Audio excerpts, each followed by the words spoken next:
here at the New York State Fairgrounds in Syracuse inside the Center of Progress building. First time out of the house in over a week and a half, so I am darn happy to be here, and also happy to see Kevin Ward again. He, of course, has raced this event in 21 of the 28 times they have run it here. And he has a bunch of karts here, one of which will be driven by his grandson and some other people you know. We'll find out about that in a little bit. But a lot's going on right now. They just put the syrup down. Kevin's been doing that for how many years have you been putting the syrup down? This will be 20 years. 20 years. And I understand you. I was here one time walking with you. It's not just as simple. There's no, there's a little bit more to it than people think. Walk me through it. Well, the first thing we do is we take the temperature of the concrete, and what that does, it gives us a baseline to how long the syrup has to be down before we can actually put carts out there. Too soon, the syrup will come up, it'll stick to the tires. But when it starts tacking up, literally hour and a half to 2 hours, syrup down, we're able to get out there with the carts. It still picks up some syrup, but very limited. And by the time we go probably 3 or 4 groups of carts out there, the track's run in and ready for racing. Okay, and it does change. I mean, I remember I did this event, I think it was like 10, 12 years ago or something. Big difference between a Friday track and a Saturday track, isn't there? There's a big difference because the heat in the building, they're infrared heaters that are on the upper part of the wall. Yeah, we're baking in here right now, by the way. They shine down on the track, and basically Friday night, you run the track in. Up until a couple years ago, we basically just practiced on a Friday night. Now we're actually racing on Friday nights, and the track, like I say, it actually comes in, but overnight with the heat on from Friday night to Saturday morning, it bakes the syrup on that track, and literally it's a fly sticker Saturday morning. Yeah, because this is not asphalt racing, it's not dirt racing. The concrete with the syrup is its own unique thing, isn't it? It definitely is. Asphalt versus dirt, obviously, the dirt is more forgiving. You slide on it, sliding around, and a lot of times, asphalt, you slide a little bit if you don't have everything right. This syrup in here is so sticky. Late Saturday afternoon, you'll see some carts two-wheeling, and that's a big issue. It's a challenge to get them laying flat. Basically, you're just loading the left side with weight. That's what you do as you start two-wheeling. You just keep loading the left side of the cart and keep weighting it down.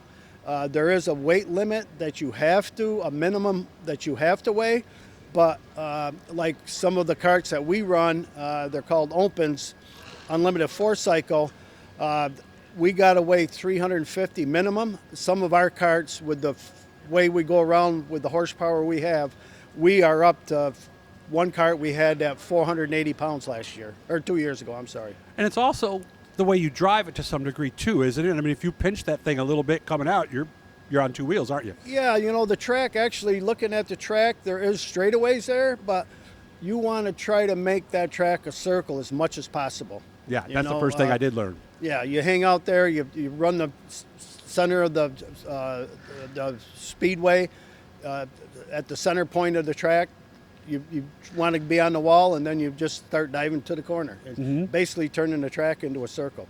The track is 145 feet from inside to inside. So to look at it, like I say, you look at the track, you see straightaways, but that can be ran, in a semicircle for sure. For a lot of the local people who do this, is this considered a big track? It's not a big track, no. Like there was an event we used to go to in Niagara Falls.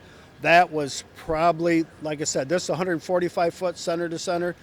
One in Niagara Falls, I think, was like 250. So, I mean, it was almost twice as long as this. So bigger than an inside of a hockey rink? Oh, yes. Okay, all right. So what advice would you have? Let's start with somebody coming from dirt, because I know you still do that with your grandson. What's their experience going to be like, and what should they do setup-wise maybe that they don't normally do? The indoor, you run lower cross on your cart, and then the left side. The left side is very important. On dirt, you're probably, most of our carts are 56, 57% left side. Some of the carts that we got over there, we're at 62, 64% left side. Okay. Again, to keep it on the ground. How about the asphalt kart guy? The asphalt, you'll run a little higher cross and not as much left side, but obviously you'd run more left side on the asphalt than you would on the dirt.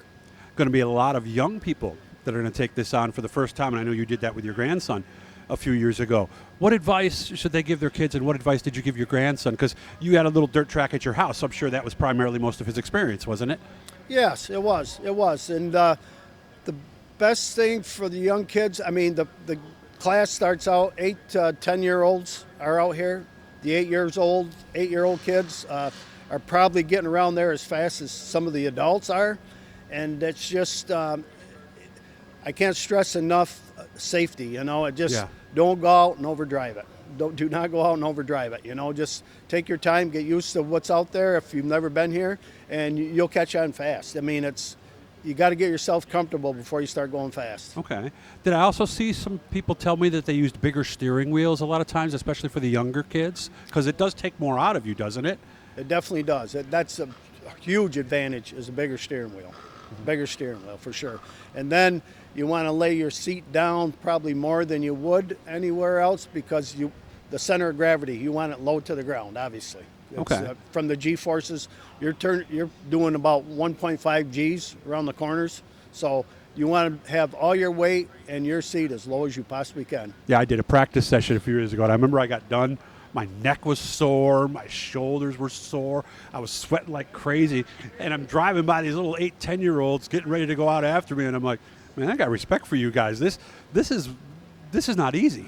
Yeah, there's no doubt. There's no doubt. I've been racing the indoors, like I said, like 22, 23 years here, and I used to run 4 or 5 classes, and I can't do it anymore, but I have total respect for them young kids.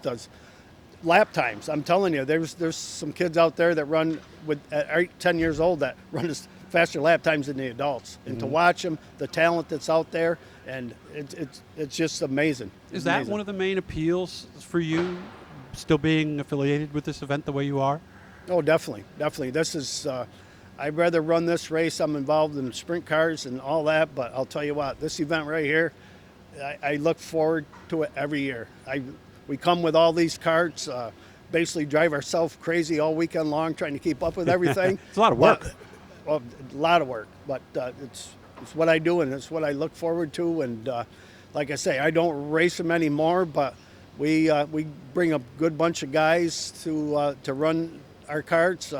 They all get along. We all work together. The event is again, it's priceless. Something we look forward to every year. If you haven't seen this yet, guys, racing Friday and Saturday this time. NewYorkIndoor.com, I believe is what it is. What Syracuse Indoor. SyracuseIndoor.com, that's Yes. right. That's how you can find out all the information. Guys, it's worth the price of admission. If you've never seen this, it is really something. Kevin, so nice to see you again, and we're going to get together soon. I'll come up and see you guys, okay? I appreciate it, Doug. Thank you. Thank you.